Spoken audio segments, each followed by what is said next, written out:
Genesis chapter 34, Holman Christian Standard Bible. Dinah, Leah's daughter whom she bore to Jacob, went out to see some of the young women of the area. When Shechem, son of Hamor, the Hivite, prince of the region, saw her, he took her and raped her. He became infatuated with Dinah, daughter of Jacob. He loved the young girl and spoke tenderly to her. Get me this girl as a wife, he told his father Hamor. Jacob heard that Shechem had defiled his daughter Dinah, but since his sons were with his livestock in the field, he remained silent until they arrived. Meanwhile, Shechem's father Hamor came to speak with Jacob. Jacob's sons returned from the field when they heard about the incident and were deeply grieved and angry. For Shechem had committed an outrage against Israel by raping Jacob's daughter, and such a thing should not be done. Hamor said to Jacob's sons, My son Shechem is strongly attracted to your daughter. Please give her to me as a, please give her to him as a wife.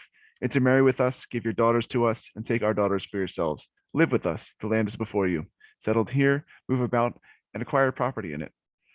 Then Shechem said to Dinah's father and brothers, Grant me this favor, and I'll give you whatever you say. Demand me a high compensation and gift. I'll give you whatever you ask me. Just give the girl to be my wife. But Jacob's sons answered Shechem and his father Hamor deceitfully because he had defiled their sister Dinah. We cannot do this thing, they said to him. Giving our sister to an uncircumcised man is a disgrace to us.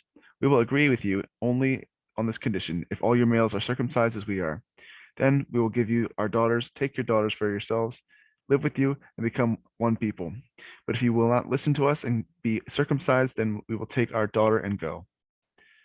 Their words seemed good to Hamor and his son Shechem.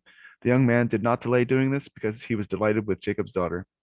Now he was the most important in all his father's house. So Hamor and his son Shechem went to the gate of the city and spoke to the man there. These men are peaceful toward us, they said. Let them live in our land and move about in it, for indeed the region is large enough for them.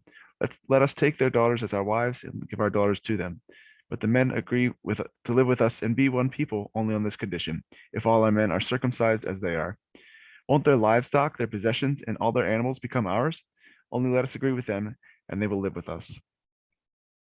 All the able-bodied men listened to Hamor and his son Shechem, and all the able-bodied men were circumcised. On the third day, when they were still in pain, two of Jacob's sons, Simeon and Levi, Dinah's brothers, took their swords, went into the unsuspecting city, and killed every male.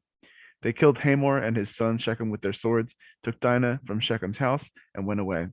Jacob's other sons came to the slaughter and plundered the city because their sister had been defiled. They took their sheep, cattle, donkeys, and whatever was in the city and in the field. They captured all their possessions, children, wives, and plundered everything in the houses. Then Jacob said to Simeon and Levi, You have brought trouble on me, making me odious to the inhabitants of the land, the Canaanites and the Perizzites. We are few in number. If they unite against me and attack me, I and my household will be destroyed. But they answered, Should he have treated our sister like a prostitute?